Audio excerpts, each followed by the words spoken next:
Welcome back friends. Welcome back to the channel exam booster.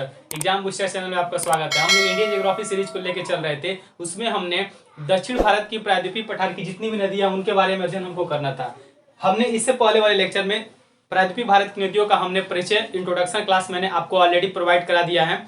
उसके बाद मैंने उस वाले लेक्चर में प्रीवियस वाले लेक्चर यदि आप नहीं देखें तो उसको जाएं, उसको देखने के बाद ही इसको आपको पूरा समझ में आएगा, कंप्लीट समझ में आएगा।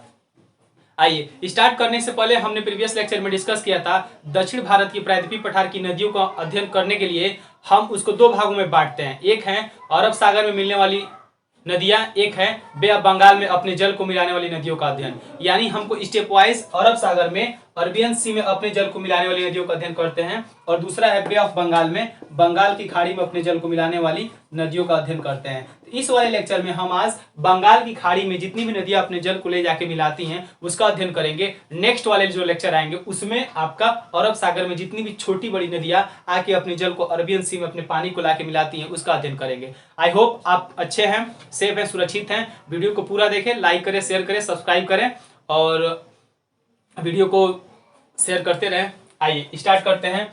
बंगाल की खाड़ी मैंने यहाँ पे मैप बनाया है। मैप में यहाँ मैं आपको डिनोट करके दिखाया हूँ। यहाँ पे एक स्वर्ण रेखा नदी है, फिर यहाँ पे एक ब्राह्मणी नदी है, फिर उसके दक्षिण में महानदी, फिर गोदावरी, फिर कृष्णा, फिर पेन्नार, फिर पल्लार, फिर कावेरी। यहाँ पे मैं केवल इंपॉर्टेंट नदियों का अध्ययन में करा रहा हूँ, और छोटी छोटी जो इंपॉर्टेंट है जिनका क्रम परीक्षा में पूछ लेते हैं उसका मैं यहाँ पे आपको मैं लिखवा के आपको बता रहा हूँ। जितने प्रीलिम्स में फैक्ट आ सकते हैं सारी नदियों का मैं यहाँ पे कवर करा रहा हूँ। उसके साथ साथ मेंस के जो बेसिक चीज है मैंने आपके प्रीवियस लेक्चर में आपको हमने दे दिया है।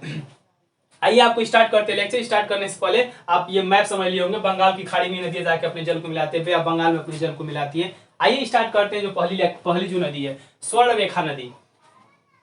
स्वर्ण रेखा नदियों में मोस्टली क्या होता है, नदियों को पढ़ने से पहले जो उनका क्रम होता है पहले देखा जाता है नदियों का उद्गम स्थान कहाँ है और फिर से अपने पानी को मिलाती कहाँ है, फिर नदियों का लेंथ कितना है, और नदियों की जो सहायक नदियां है जो सब्सिडरी रिवर्स हैं, चाहे दाहिने साइड की है या बाएं साइड की है या नॉर्थ साइड की है या साउथ साइड की है, इन सब्सिडरी रिवर्स के अध्ययन करते हैं। और उसके साथ साथ उसके किनारे या नदियों पे कोई वाटरफॉल है उसका अध्ययन करते हैं, या उस नदियों पे कोई डैम बनाया गया है उसका हम अध्ययन करते हैं। इसके अलावा और कुछ खास नहीं होता है नदियों का अध्ययन करने में। तो आइए उसी में स्वर्ण रेखा नदी हम देखते हैं। इसका उद्गम स्थान कहाँ है, रांची के दक्षिणी पठार से निकलती है। यहाँ पे रांची की जो दक्षिणी पठार है, यहाँ पे देखते हैं रांची का दक्षिणी वाला पठार है, यहाँ से निकलती है और पूरब की ओर बहते हुए जमशेदपुर शहर, आप जानते होंगे झारखंड का शहर है जमशेदपुर, जो कि अपने औद्योगिक क्षेत्र के लिए, इंडस्ट्रियल एरिया के लिए, इंडस्ट्रियल रीजन के लिए जाना जाता है, होते हुए बालासोर उड़ीसा के बालासोर के निकट अपने जल को बे ऑफ बंगाल में बंगाल की खाड़ी में मिला देता है। और इस स्वर्ण रेखा नदी की लंबाई 395 किलोमीटर है और अपवाह बेसिस इसका कितना है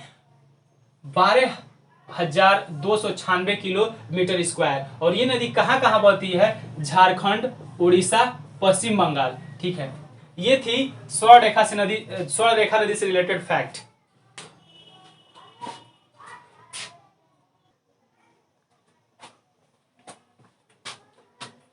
आइए नेक्स्ट वाली नदी को पढ़ते हैं। नेक्स्ट वाली नदी है ब्राह्मणी नदी। ये ब्राह्मणी नदी का पहले देख रहे तो उद्गम स्थान कहां से, ये छोटा नागपुर के पठार से निकलती है, प्लेटू ऑफ छोटा नागपुर के पठार से ये ब्राह्मणी नदी निकलती है। ये भी पूरब की ओर अपनी दिशा के अनुसार पूरब की ओर बहते हुए बे ऑफ बंगाल में अपने जल को मिलाती है। और इसकी कुल लंबाई 420 किलोमीटर है। और कोयल एवं शंख नदी है, इन दोनों के मिलने से, यहाँ पे मान लीजिए दो नदी है, कोयल एवं शंख नदी के मिलने से ब्राह्मणी नदी का निर्माण होता है, या ब्राह्मणी नदी का अपना अस्तित्व प्राप्त करती है और बे ऑफ बंगाल में अपने जल को ले जाके मिला देती है। 420 किलोमीटर इसके लेंथ है। इससे ज्यादा परीक्षा में कुछ फैक्ट नहीं आ सकते। ठीक है, तीसरी नदी है महानदी। महानदी आप देख रहे होंगे, ये महानदी है, आप यहाँ पे देख रहे होंगे महानदी, जो कि ये भी पूरब की ओर बहते हुए बे ऑफ बंगाल में अपने जल को मिलाती है। इसका उद्गम स्थान कहाँ है, छत्तीसगढ़ के अमरकंटक पठार में। ऑलरेडी मैं आपको बता चुका हूँ, जब मैं भारत का उत्तर विशाल का पर्वतीय पठार पढ़ा रहा था, उत्तर भारत का विशाल आपका हिमालय रेंज में पढ़ा रहा था, उसके साथ साथ दक्षिण भारत का प्रायद्वीपीय पठार जब पढ़ा रहा था तो उसमें हमने आपको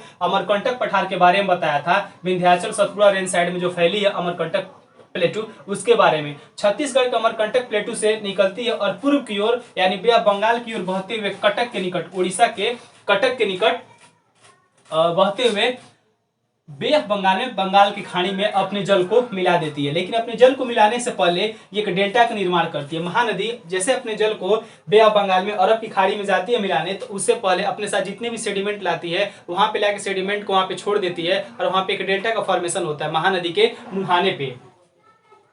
हंसदेव, मंड, डूब, शिवनाथ, ये उत्तर से इसकी सहायक नदियां हैं। हंसदेव, मंड व डूब व शिवनाथ इसकी उत्तर की सहायक नदियां हैं। व जोंक व तेल दक्षिण की सहायक नदियां। जोंक व तेल, बाय द वे ऑप्शन में आपको कभी ऐसे क्वेश्चन आ सकते हैं, हंसदेव, मंड, वाडबू, शिवनाथ किसकी सहायक नदी हो सकती है, उत्तर और दक्षिण नहीं पूछेगा, इतना कॉम्प्लिकेटेड और कॉम्प्लेक्स क्वेश्चन शायद ही बनेंगे, लेकिन आ जाए किसकी सहायक नदी है, हंसदेव, मंड, वडूब, शिवनाथ, तो आप महानदी का नाम ले सकते हैं। जोंक व तेल नदी भी इसी की सहायक नदियां हैं। इसकी अपवाह क्षेत्र कितनी है, 1.42 lakh kilometre square, 1.42 lakh kilometre square इसका अपवाह क्षेत्र है।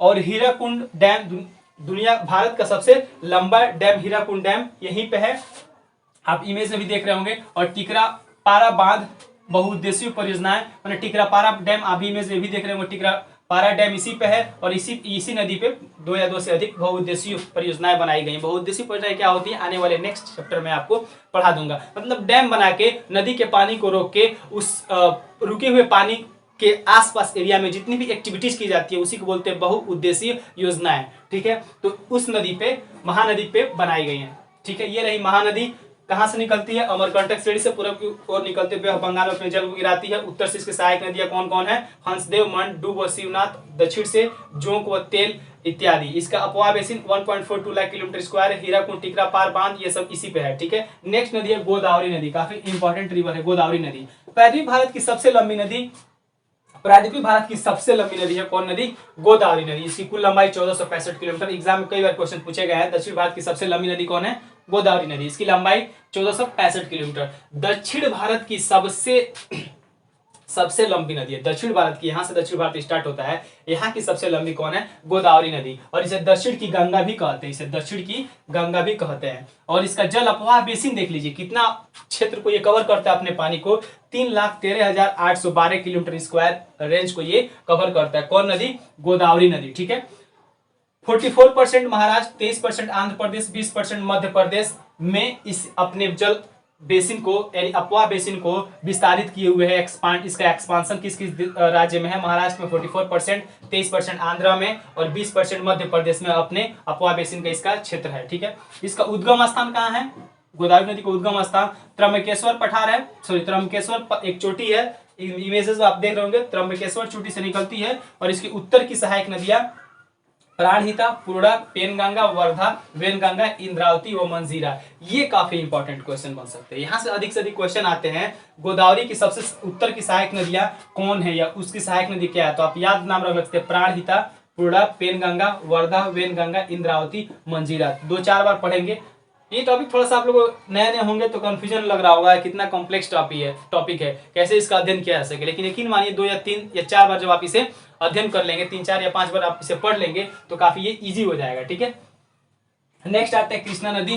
कृष्णा नदी दूसरी सबसे लंबी नदी, दक्षिण भारत की दूसरी सबसे लंबी नदी कौन है, कृष्णा नदी है। ठीक है, ये पश्चिमी घाट के महाबलेश्वर चोटी से निकलती है, आप इमेजेस में देख रहे होंगे। ये पश्चिमी घाट मैंने ऑलरेडी आपको बताया है, इस साइड में जितना भी एक्सपांशन हुआ ये पश्चिमी वेस्टर्न घाट है, यहाँ के महाबलेश्वर चोटी से इसका ओरिजिन प्लेस है कृष्णा नदी का।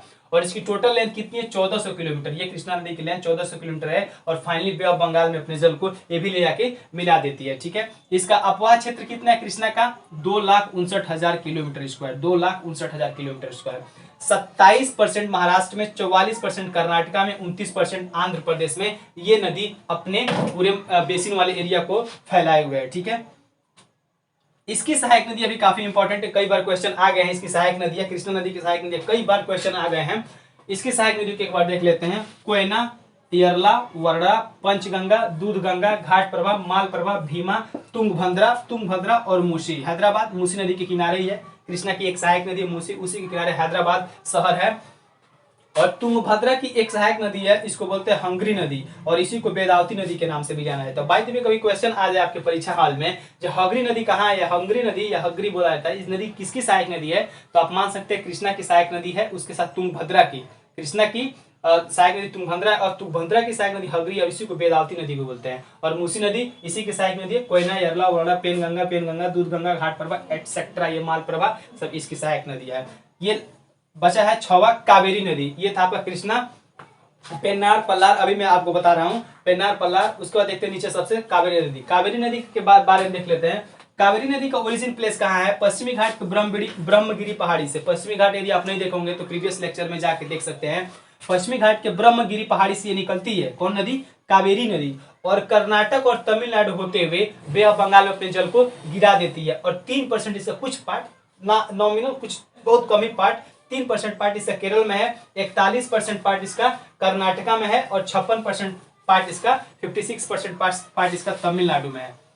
कहाँ से निकलता है? इंपॉर्टेंट ये है, ब्रह्मगिरी पहाड़ी से। कर्नाटका तमिलनाडु में मोस्टली बहती है, 3% हालांकि इसका केरल में है। और देख लेते हैं इसकी सहायक नदी। कावेरी की सहायक नदी कौन है? हेमावती, लोकपावनी, सिमसा, अर्कवती, ये उत्तर की सहायक नदियां हैं। उत्तर साइड से कावेरी की सहायक नदियां मिलने वाली हेमावती, लोकापावनी, सिमसा, अर्कावती, और दक्षिण की साइड से मिलने वाली लक्ष्मण तीर्थ, कबिनी, सुवर्णवती, भवानी, अमरावती, ये इसका दक्षिण की साइड से मिलने वाली सहायक नदी है। अपवाद क्षेत्र इसका कितना है? दक्षिण भारत का चावल का कटोरा, दक्षिण भारत का चावल का कटोरा कहा जाता है, और एकमात्र नदी जो वर्ष भर जल इसमें रहता है। कावेरी नदी को दक्षिण भारत का कटोरा कहा जाता है। दक्षिण भारत का कटोरा इसलिए कहा जाता है क्योंकि इस नदी में पानी वर्षों भर रहती है, और जहां पानी वर्षों भर रहेंगे वहां पे सिंचाई की पर्याप्त संभावनाएं रहेंगी। और पर्याप्त संभावनाएं वहां पे रहेंगी तो अधिक से अधिक हम वहां पे चावल, आप जानते हैं कि ऑलरेडी एक जो खरीफ की फसल है उसमें पानी की अधिकता चाहिए। पानी की जब अधिकता और सिंचाई की अधिकता नहीं रहेगी तब तक वो चावल नहीं हो सकता है। तो दक्षिण भारत की एकमात्र ऐसी नदी है यहाँ पे सालों भर पानी रहता है। मैं प्रायद्वीपीय पठार की नदियों के बारे में आपको जो लेक्चर बता रहा था उसमें बोल रहा था ये नदियां वर्ष भर भरी नहीं होती, लेकिन कावेरी नदी वर्ष भर इसलिए भरी होती है। जब मैं आपको मानसून पढ़ाऊंगा तो मैं बताऊंगा कैसे उत्तर पूर्वी मानसून आता है तो कावेरी नदी में अपने जल को लौटते हुए मानसून टाइम आता है, और फिर इधर से जब दक्षिण पश्चिम का मानसून आता है तब भी इसमें पानी भरा रहता है। यही रीजन है, आगे मैं डिटेल्स आपको बता दूंगा। कृष्णा सागर जलाशय, आपका जो लेक इसमें बनाया गया कृष्णा सागर, कृष्णा नाम कावेरी नदी पे कृष्णा सागर लेक बनाया गया, आप इमेजेस में देख रहे होंगे। इसी पे होगेनकल जलप्रपात, होगेनकल वाटरफॉल इसी पे है, इसी नदी पर है। तो ये इंपॉर्टेंट इससे रहे कावेरी नदी से। नेक्स्ट नदी है, ये देखते हैं पेन्नार नदी। यहाँ पे मैं आपको बताया था पहले, एक पेन्नार नदी है, फिर पल्लार नदी है, फिर कावेरी नदी है। उसके बाद से यहाँ पे एक नदी है वैगई, और उसके बाद है ताम्रपड़ी, वैगई और ताम्रपड़ी। ठीक है, हमने पेन्नार नदी के बारे में अध्ययन करना हमें। पेन्नार कर्नाटक का एक जिला है, कोनार जिला, वहीं पे एक नंदी दुर्ग पहाड़ी है, वहीं से निकलती है और बे ऑफ बंगाल में अपने जल को ले जाके मिला देती है। आप पहाड़ी को भी देख रहे होंगे, नंदी दुर्ग पहाड़ी से निकलती है, बे ऑफ बंगाल में जल को गिरा देती है। कृष्णा तथा कावेरी नदियों के बीच में, ये आपकी कृष्णा है, ये आपकी कावेरी है। इस नदी के बीच में पेन्नार नदी का जो अपवाह क्षेत्र है, अपवाह जो बेसिन इसका है 55,213 किलोमीटर स्क्वायर है, किसके? कृष्णा और कावेरी नदियों के बीच में। ठीक है, ये गंडीकोटा कुड़प्पा खड्ड का निर्माण करता है। जैसे गंडीकोटा नामक जिले में ये इंटर करता है, कुड़प्पा नामक जिले में इंटर करता है, वहां पे एक जबरदस्त खाई, एक कैनियन का निर्माण करता है, एक खड्ड का निर्माण करता है जो आप देख रहे होंगे। उससे से फिर आगे बढ़ते हुए बंगाल में अपने जल को ले जाके मिला देता है। पेन्नार की सहायक नदियां कौन कौन सी है? जयमंगली, कुंदेरू, सगिलेरू, चित्रावती, पापागनी व चेयार। जयमंगली, कुंदेरू, सगिलेरू, चित्रावती, पापागनी व चेयार। काफी कॉम्प्लेक्स और कॉम्प्लिकेटेड नाम है क्योंकि ये साउथ इंडियन नाम है, तो इसलिए इसका नाम थोड़ा सा कठिन है, लेकिन 1 2 3 4 बार मतलब बार पढ़ेंगे तो आपको ये आ जाएगा। ठीक है, अब आते हैं उसके बाद यहाँ पे देखिए छोटा सा एक है पल्लार नदी। मैं आपको ऑलरेडी बता चुका, एक छोटा सा है पेन्नार के दक्षिण में पल्लार नदी है। पल्लार नदी ये भी कर्नाटक के चिकाबल्लापुर जिला से निकलती है। कर्नाटक के चिकाबल्लापुर जिले से पल्लार नदी निकलती है, नंदी पहाड़ी से, जिले पे नंदी पहाड़ी से निकलती है और तमिलनाडु में बहते हुए बे ऑफ बंगाल में अपने जल को ले जाके मिला देती है, ये वाला। ठीक है, नंदी पहाड़ी से निकलते हुए तमिलनाडु होते हुए बंगाल की खाड़ी में अपने जल को ले जाके मिला देती है। कौन नदी? पल्लार नदी। अब आते हैं वैगई नदी, उसके दक्षिण में, मतलब कृष्णा के दक्षिण में, कावेरी के दक्षिण में एक छोटी सी नदी है, यहाँ पे आप देख रहे होंगे वैगई नदी। वैगई नदी तमिलनाडु का मदुरै जिला से निकलता है, मदुरै जिला के वर्षनाथ पहाड़ी से निकलता है, और मदुरै शहर भी यही वैगई नदी के किनारे है, और मंडपम के पास ये पाक की खाड़ी में पाक स्ट्रेट में यहाँ पे लाके अपने जल को, पाक स्ट्रेट में यहाँ पे अपने लाके जल को बे ऑफ बंगाल में यानी पाक स्ट्रेट में अपने जल को गिरा देती है। ये बे ऑफ बंगाल का ही पार्ट है, लेकिन पाक स्ट्रेट वहाँ पे नाम दिया गया है, वो अलग पार्ट है। तो वैगई नदी तमिलनाडु के मदुरै जिले के वर्षनाथ पहाड़ी से निकलती है और सीधे पाक की खाड़ी में लाकर अपने जल को मिला देती है। 10वां और लास्ट है ताम्रपड़ी नदी। ताम्रपड़ी उसके दक्षिण में है, ये भी तमिलनाडु के तिरुनेलवेली जिला से, तिरुनेलवेली जिला से निकलती है और वहाँ की बहुत प्रमुख नदी है। और ये कहाँ से, तमिलनाडु के तिरुनेलवेली जनपद की अगस्त्यमलाई पहाड़ी, आप देख रहे होंगे अगस्त्यमलाई पहाड़ी के ढालों से निकलती है और सीधे मन्नार की खाड़ी में जाकर अपने जल को गिरा देती है। ये वाला पार्ट मन्नार की खाड़ी है और ये आपका श्रीलंका हो जाता है, श्रीलंका हो जाता है। यहाँ पे आके अपने जल गिरा देती है, ये अपने पाक स्टेट पे अपने जल गिरा देती है। ये दक्षिण भारत की प्रायद्वीप पठार के अरब सागर में, सॉरी बे ऑफ बंगाल में, बंगाल की खाड़ी में मिलाने वाली अपने जल की जो नदियां हैं उनका क्रमवार मैंने आपको अध्ययन करा दिया। उम्मीद करते हैं इससे ज्यादा प्रीलिम्स में क्वेश्चन नहीं आएंगे, आप प्रीवियस से उठा के देखेंगे तो आपको समझ में आ जाएगा कैसे क्वेश्चन पूछे गए। आज थोड़ा लाइटनिंग का इशू है तो उसको आप इग्नोर करेंगे और लेक्चर को पॉज करके आप देख के समझ सकते हैं या बार बार देख सकते हैं। Okay bye, thank you.